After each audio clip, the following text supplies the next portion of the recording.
Deputy Tony McLaughlin. Sharing his time with Deputy Olivia Mitchell. Thank you very much indeed. I'm delighted to have the opportunity to speak on this significant new criminal justice bill today, and I want to start by thanking you for the opportunity to do so. Before I begin, I want to state on the record of the Dáil my full support for the enactment of this bill by all members from every side of the House. I firmly believe that terrorism has no place in any modern society or any country for that matter, and that those criminals who chose to encourage, recruit or train to carry out acts of terrorism, either domestically or internationally, should feel the full wrath of the Irish criminal justice system. It is indeed unfortunate that, given our country's long and difficult history of dealing with terrorism and the long-lasting effects of terrorist atrocities, that we all are still affected somewhat by deranged criminals who believe that terrorising or attempting to terrorise innocent citizens is acceptable, as long as it will help them to achieve their twisted ideology. This is not acceptable. We, as legislators, need to act now in order to criminalise certain activities such as terrorist recruitment, terrorist training and public provocation of terrorism offences, in order to try to prevent any further incidents from occurring in both this country and also abroad in conflicts such as the Syrian civil war and the IS conflict. Many counties in this country have experienced the full effect of terrorism in some way or shape or form over the last number of decades. My own county of County Sligo has indeed had its fair share of incidents in the past, the most notable incident being the tragic events of the 27th of August 1979, when Lord Louis Mountbatten, along with two innocent children, were murdered in Mullaghmore, County Sligo by the IRA during the height of the Troubles. However, despite the success of the peace process, it is unfortunate to have to say that the dreadful act of using an explosive device as an act of terror is not confined to that troubled period in our history. In recent times, the threat of domestic terrorism has increased again from dissident Republican groups, subversives and large-scale criminal organisations.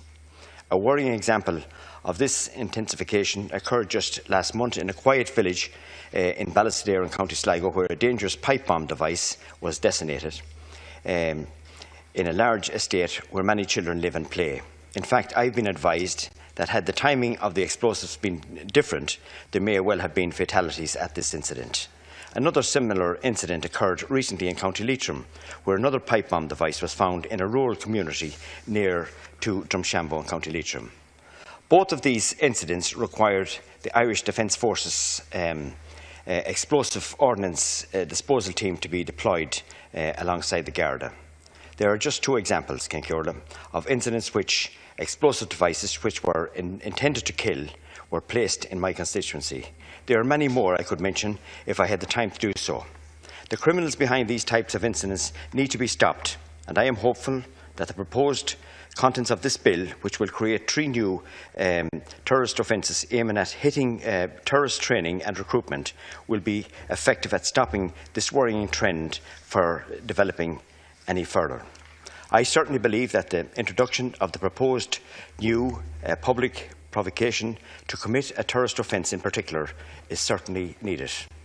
I say this because I am very concerned about how the use of the internet and social media in particular as a method of both recruiting and promoting both domestic and international terrorism is potentially affecting our citizens. This is of particular importance to the international conflicts involving Islamic State in Syria and Iraq currently. As I am sure you are aware, ISIS openly used social media platforms such as Twitter and Facebook in order to promote their ideology and to post gruesome updates on their sectarian wars to a wide international audience, including Ireland. Alarmingly, I believe that up to 40 Irish passport holders are believed to be fighting with ISIS in Syria currently. My first thoughts when I heard about this alarming figure was, I wonder if they had been and were they radicalised online in Ireland, as many of the people from other countries have been joining ISIS claim to be. It is a worrying aspect which needs swift action from government, and I am happy to see that this new bill contains measures to combat this particular instance. Cearla, in conclusion, I want to fully agree with the Minister when she says that there should be no hiding place in domestic society for those who encourage, recruit or train others to carry out acts of terrorism.